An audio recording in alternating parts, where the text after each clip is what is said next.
Assalamualaikum warahmatullahi wabarakatuh. Salam sejahtera. Dah sekian lama kita tak bersama dengan Pak Chu. Jadi mudah-mudahan perkongsian kali ini yang agaknya lebih bertumpu kepada sesuatu tajuk akan Pak Chu rungkaikan. Jadi pada kali ini Pak Chu akan cuba menceritakan tentang fenomena yang sekarang ni seluruh dunia menceritakan tentang pemanasan global. Jadi hasil daripada pemanasan global itulah maka cuaca menjadi kelang kabut, dunia menjadi kelang kabut, cuaca menjadi kelang kabut. Jadi banyak perkara-perkara pelik yang berlaku di atas muka bumi ini disebabkan oleh perubahan cuaca ini. Tapi bagi Pak Chu sebagai seorang ahli geologi, perubahan cuaca ini berlaku dalam semasa zaman geologinya adalah memang berkali-kali ataupun maknanya episod-episod kejadian perubahan iklim ini berlaku memang berlaku di dalam jangka masa geologi. Jadi Pak Chu ingin menceritakan atau Pak Chu ingin merungkaikan satu terminologi atau satu peristilahan yang kita panggilkan sebagai uniformitarianism. Uniformitarianism itu adalah kejadian yang berlaku sekarang ini adalah berlaku juga pada masa dahulu dalam masa geologi. Jadi orang putih kata the present is the key to the past. Jadi itulah pegangan yang ada pada seorang geologis, pada ahli geologi, di mana kita membuat kajian, kita buat pengkajian geologi di atas muka bumi ini berdasarkan fakta-fakta yang ada dan kemudian kita kaitkan dengan apa yang berlaku pada masa dahulu. Itulah dipanggil sebagai uniformitarianism. Jadi sebenarnya perubahan cuaca yang berlaku sekarang ni adalah banyak inisiatif yang ada dalam dunia ini, terutama sekali daripada UNESCO, daripada agenda-agenda yang kita kenalkan daripada bangsa-bangsa bersatu dan sebagainya, mengatakan bahawa banyak inisiatif yang telah diambil untuk kita mengawal pemanasan global yang berlaku pada masa ini. Jadi sebenarnya pemanasan global yang diceritakan pada masa ini adalah semua saintis-saintis yang ada di seluruh dunia menceritakan cuma adalah pemanasan yang berlaku sekitar 0.89 darjah Celsius. Itu peningkatan suhunya adalah terlampau sedikit. Sedangkan kalau kita tengok dalam sejarah geologi, tingkatan suhunya adalah boleh mencapai 5 hingga 8 darjah Celsius. Jadi kita bayangkanlah kalau suhu yang begitu tinggi yang berlaku, apa akan jadi kepada dunia. Dah tentulah semua air batu ataupun ais yang ada di kutub utara dan juga kutub selatan dan juga sekitarnya akan tak ada ais. Jadi kita bayangkan bumi pada masa itu tak ada ais, langsung tak ada ais disebabkan oleh pemanasan global. Jadi ini adalah fenomena yang berlaku. Jadi akan Pak Chu ceritakan pada siri yang kedua tentang pemanasan global ini. Jadi kita panggil dia sebagai PETM ataupun Paleocene Eocene Thermal Maximum. Itulah yang perkara yang biasa geologis ataupun ahli geologi membuat kajian di seluruh dunia mencari di manakah formasi-formasi atau batu-batu atau bukti-bukti yang ada di atas muka bumi ini mengatakan berlakunya kejadian berkenaan. Jadi akan Pak Chu ceritakan secara lebih lanjut di episod yang berikutnya.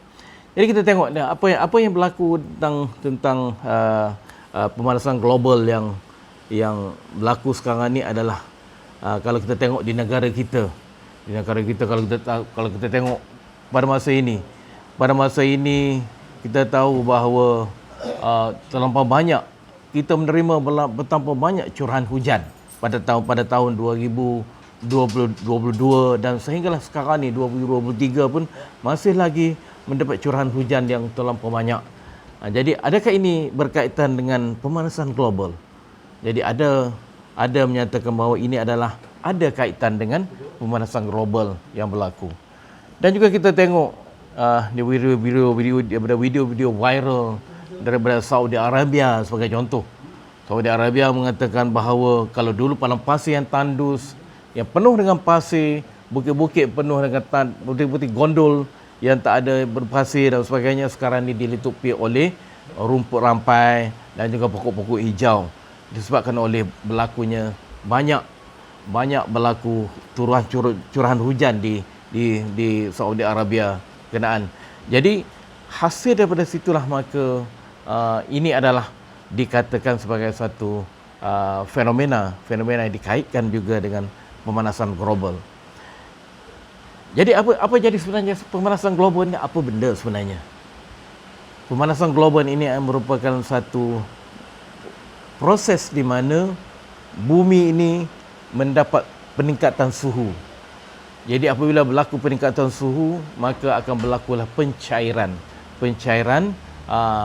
glasier yang ada terutama sekali di kawasan kutub utara dan juga kutub selatan.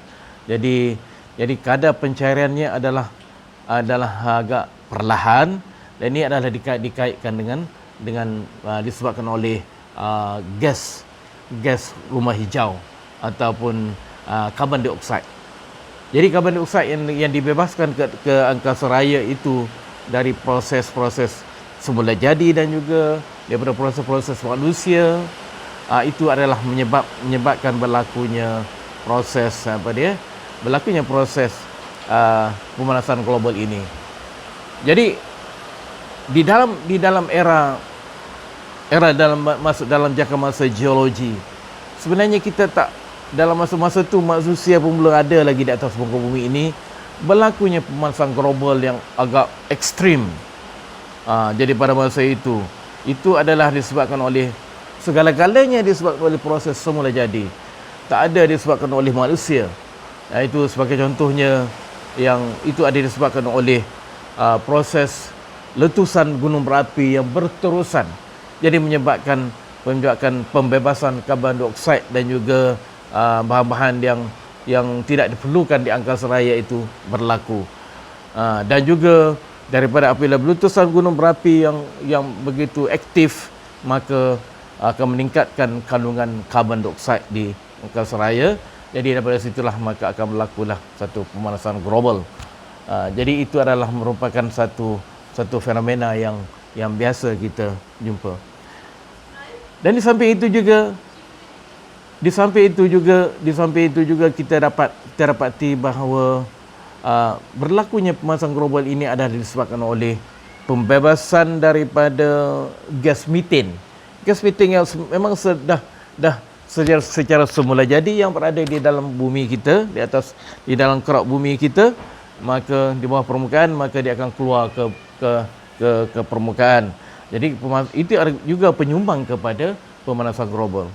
Jadi secara tidak langsung, kalau sekiranya gas ini dibebaskan ke udara, maka akan berlakulah apa dia orang kata combustion ataupun berlakunya pembakaran. Jadi itulah sebabkan oleh berlakunya pembakaran hutan-hutan yang merebak sampai berskala besar.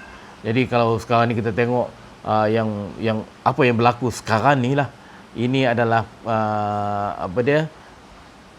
kebakaran hutan yang paling besar yang berlaku di Chile. Jadi kalau sebelum ni kita tengok banyak berlaku di US dan juga di belah-belah Eropah. Jadi beribu-ribu hektar hutan telah terbakar disebabkan oleh fenomena semula jadi ini. Dan begitu juga lah dengan apa yang kita ada di bawah permukaan bumi. Kita ada banyak tanah gambut. Tanah gambut itu juga penyumbang kepada pembakaran secara semula jadi, hasil daripada combustion yang berlaku di bawah permukaan bumi, terutama sekali semasa musim kemarau. Jadi hasil daripada pembakaran ini akan menyumbang kepada pembebasan karbon dioksida yang agak tinggi ke atmosfera. Jadi itu adalah penyumbang utama kepada pemanasan global.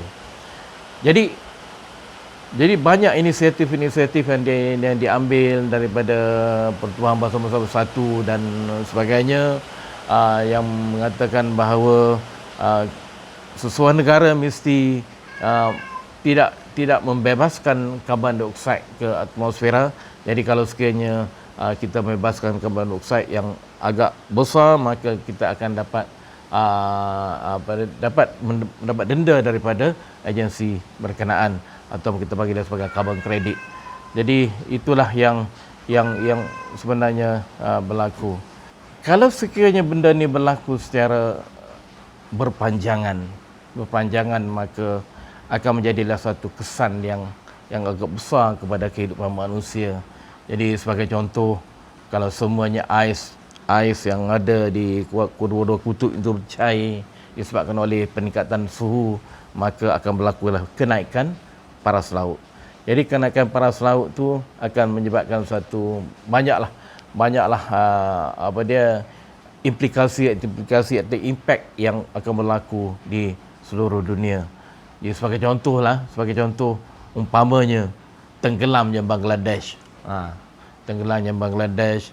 Kemudian mungkin Jakarta pun akan tenggelam juga katanya, sebab itulah Presiden Jokowi memindahkan ibu negara Jakarta ke Nusantara. Itu merupakan satu daripada alasannya. Dan juga banyak lagi lah tempat-tempat yang akan mendapat kesan yang besar terhadap kenaikan paras laut. Jadi walau macam mana pun, dalam bidang geologi, peningkatan paras laut itu berlaku sepanjang masa, dia akan ada satu meningkatan paras laut dan kemudian adanya penurunan paras laut, meningkatan paras laut, penurunan paras laut. Tetapi semua itu berlaku dalam jutaan tahun, bukan dalam masa yang singkat. Jadi Pak Chu akan menceritakan secara lebih lanjut dalam episod yang kedua yang berkaitan dengan pemanasan maksimum yang berlaku ke atas muka bumi kita lebih kurang dalam 55.5 juta tahun dahulu. Jadi rasanya setakat ini sajalah yang Pak Chu dapat kongsi pada kali ini. Mudah-mudahan perkongsian ringkas ini akan memberi satu idea atau memberi satu suntikan untuk kita sama-sama menjaga bumi kita ini supaya tidak berlaku pemanasan global yang akan memberikan satu impak yang besar kepada kehidupan manusia. Jadi itu sajalah. Jadi terima kasih daripada Pak Chu. Assalamualaikum warahmatullahi taala wabarakatuh.